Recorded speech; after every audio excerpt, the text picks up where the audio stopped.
Hello, 7th grade. Today your assignment is lesson 7, entitled Facing the Formidables. So this is an important chapter in the story, or these two chapters that you're going to be reading for today are important chapters for the story.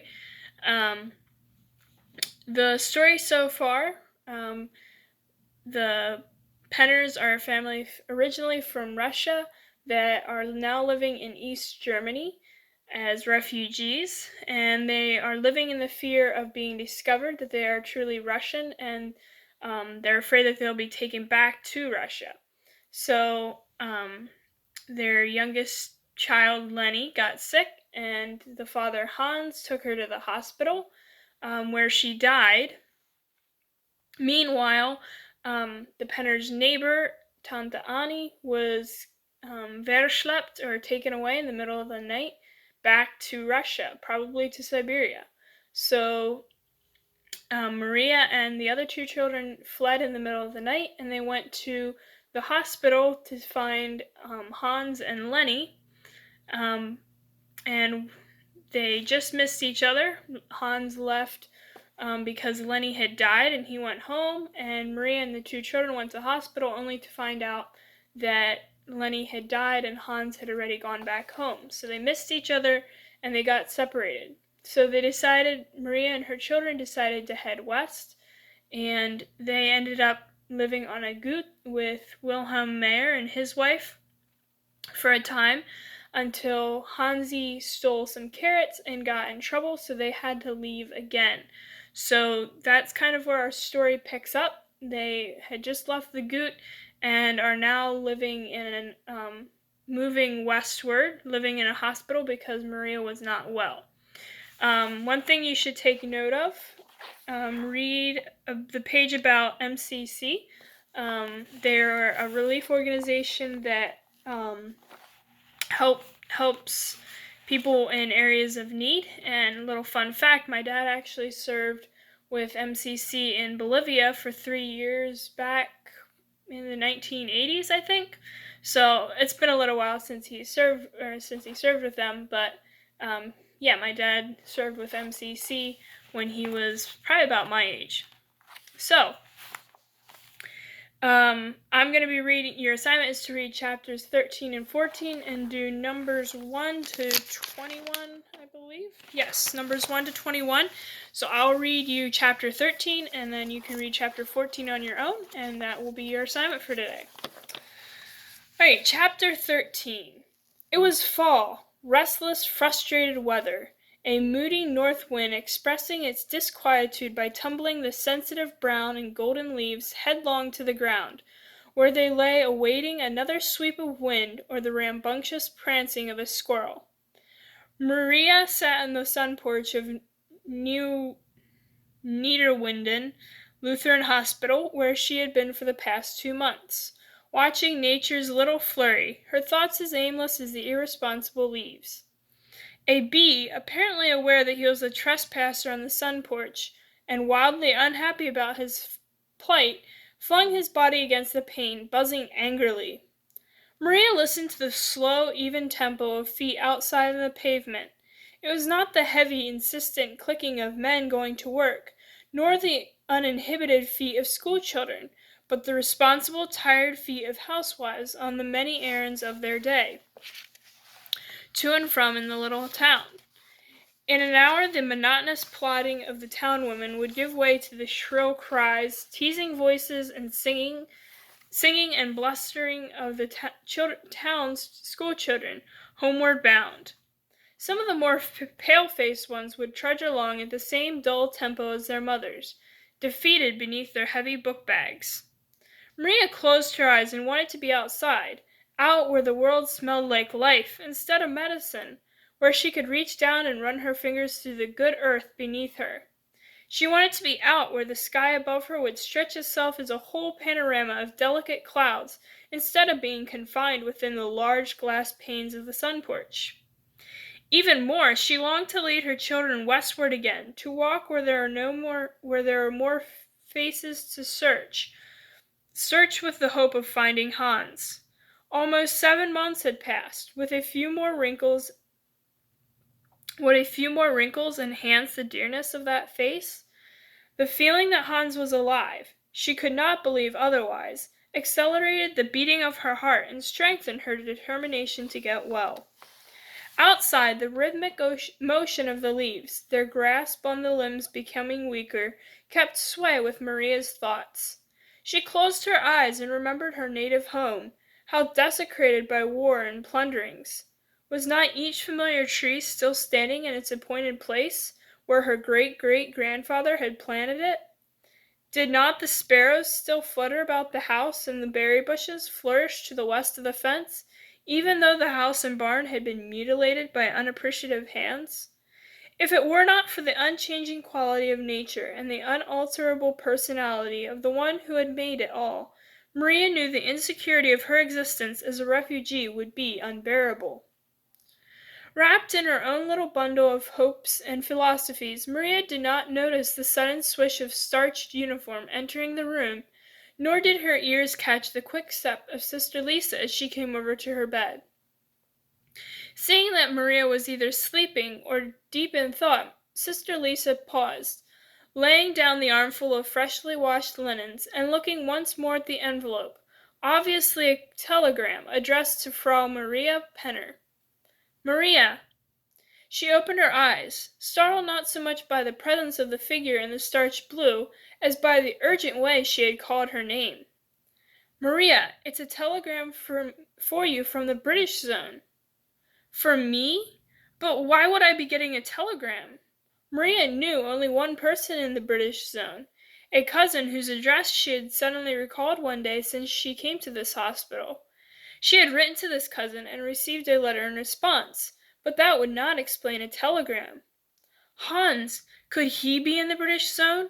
But how would he know her whereabouts? Maria snatched the envelope with trembling fingers and tried awkwardly to open it, the weight of her body propped hard on her elbow. She drank up the message quickly, as Hansi was apt to swallow his soup, and then she devoured its contents again. Not until she had read and reread it several times did the quiet figure beside her, now seated and gazing out the window, come back into focus. "I can't understand this, Sister Lisa," she said at length. "Could we go down to your office and talk it over?"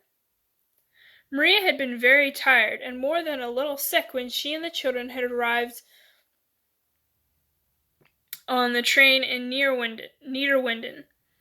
She did not know what would have happened to her had not the Lord, through Grandpa Mayer, supplied her with train fare. The matron and head nurse of the hospital, pert little Sister Lisa, had seen her need of hospital care, and after a doctor's examination had admitted her and placed the children in a home. Now, after several months of rest, Maria's step quickened, and she did not find it too hard to keep in step with Sister Lisa. The nurse seated herself behind her desk, motioning to Maria to take the chair before her. "It's a telegram from Gronau in the British zone, signed by an organization called Mennonite Central Committee. I have told you, Sister Lisa, that I am a Mennonite from Russia, but I have never heard of this committee. This is the way the telegram reads. Ruth Rumpel Mell, that's my cousin I've been writing to.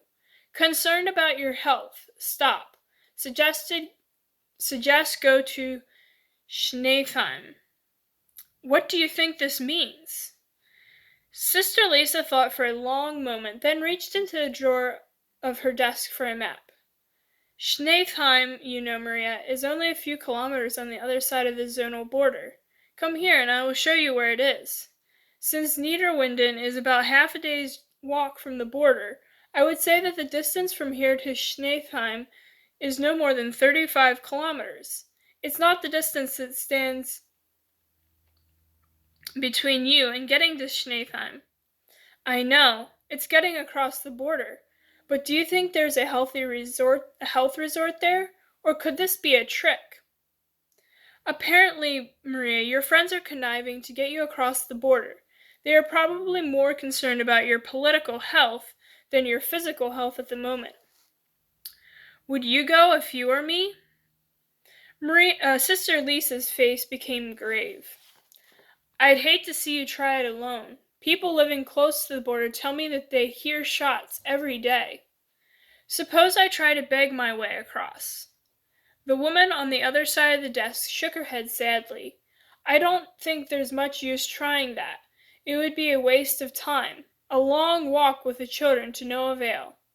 The mention of Hansi and Rosie reminded Maria of another matter she had been wondering about. More than once she had approached Sister Lisa about the children in the past few days, but each time the nurse had carefully evaded her questions. "Sister Lisa, when do you think the children will come in again? They haven't been to see me for days." Sister Lisa was usually imperturbable, master of any situation. From the well-tied bow on her worn but proud-faced shoes to the pert white bow tied crisply beneath her chin, she was an expert in managing her own well-disciplined life and in bringing other people's consciences in line with her own strict one. But Sister Lisa made a poor hypocrite. Her usually crisp voice was suddenly undignified and scratchy. "Maria, you can't expect the children to come in every day. If Frau Luca is going to take care of them, she deserves their help in the afternoon. And the evenings get dark sooner. You wouldn't want them coming up here after dark." Maria still held the telegram tightly in her hand. Her dark eyes searched her friend's face. "Sister Lisa, are those children all right? You're holding something back from me, aren't you?" The slim figure was now making its busy way around the room, tidying up an already meticulous table, stacking some books on one side of her desk, throwing scraps of paper into a wastebasket. Realizing that she could no longer procrastinate, Lisa turned quickly to face Maria. Her voice was penitent. "I'm sorry, Maria. Frau Luca has found her food supply getting so meager that the children have not been eating enough to send them to school. It is the same problem everywhere. They talk of closing the schools. Yet for those who can go on, it is a God-given release." "Then Hans and Rosie are sick from undernourishment?" "Not exactly sick, but weak. Frau Luca was here this morning, and I slipped her a few potatoes from our hospital supply." The nurse leaned forward, continuing in a confidential tone. "I shouldn't have done it. It's against the rules, but I felt I had to." Glancing at her watch, Sister Lisa rose. "Don't worry about the children, Maria. Talk to the Heavenly Father about it and read the Bible I gave you. Forget the telegram, at least for the present."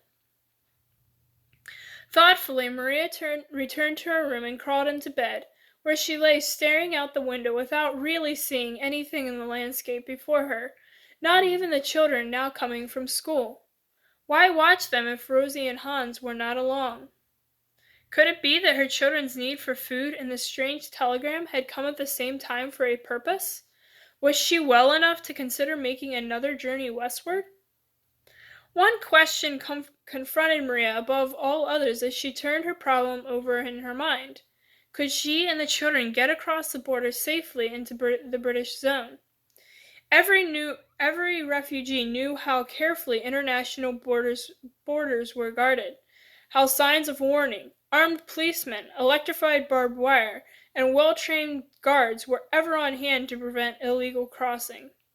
With no knowledge of the surrounding countryside, it would be suicide for her to try to sneak across black. The only other alternative, that of begging her way across, also had its risks, for there was the constant danger of communist soldiers discovering her nationality and sending her back to Russia again, as they had Tante Annie and so many others like her. Some people tried bribing border officials with food or cigarettes, but that, too, was impossible for Maria. She took her Bible from the stand beside her. Ever since Sister Lisa had sensed her deep longing for a Bible and given her one, she had never missed reading it. "Lord, give me a watchword," she prayed, as she opened to the book of Joshua, where she had stopped the day before. Yesterday she had read the first chapter, but now she had a deep urge to read the passage again, for she remembered how the words of God to Joshua had comforted her. "Be strong and of good courage. Be not afraid, neither be thou dismayed. For the Lord thy God is with thee whithersoever thou goest." She scanned the page until she found that verse again. There was no use reading further. She couldn't think about anything but the problem at hand. And, after all, what more did she need than those words? Had not God's presence been very real to her ever since the miracle of Stony City? For a long time she prayed while the shadows deepened and the Lord threw his protecting cloak of darkness over the land. The nurses brought in hot cereal for supper, and once Sister Lisa stopped for a quick checkup on her patient. Maria motioned her over to the bed, placing her hand on the thin white arm. I want you to send a telegram for me, Sister Lisa, she said quietly. I have spoken to the Lord, and I think he has spoken to me. I have a strong urge that we should try going by the way of the border officials. She ignored the puzzled look on the face of her friend. Sister Lisa wrote the message on a slip of paper and stood frowning as she reread it. To the Mennonite Central Committee, Gronau, Germany. Planning to make a trip for health as suggested. Stop. Can we meet at train station night of October 10? Maria Penner. Suddenly, a look of frank admiration came into her eyes. It is very well worded, she whispered. The train station is always a good place to wait, and I don't believe this telegram will throw any suspicion on you. If you can only make it across the border, everything will be all right. All right, and you can read chapter 14 on your own, 7th grade. It's talking about, this chapter is talking, they're getting ready to cross the border from East Germany over into West Germany. And this was actually very dangerous. And it mentioned there were guards, there was a literal wall, and there were guards guarding the borders so that they couldn't get through. And there are a lot of stories of people who tried to escape from East Germany over to West Germany. And one fascinating story that I came across is called Night Crossing. And it's actually about a family who two families actually that built a hot air balloon and flew from East Germany over into West Germany. And there's a movie about it, and I'm not sure if there's a book, but there's for sure a movie about it that's very intense and but also very interesting, showing the risks that people took to get to freedom. So that was just a little side note for you. If you want to research it, you can. So in chapter 14, you will be reading how Maria actually got across the border, if she actually does. So I hope you have a great day, 7th grade, and I'll see you on Monday.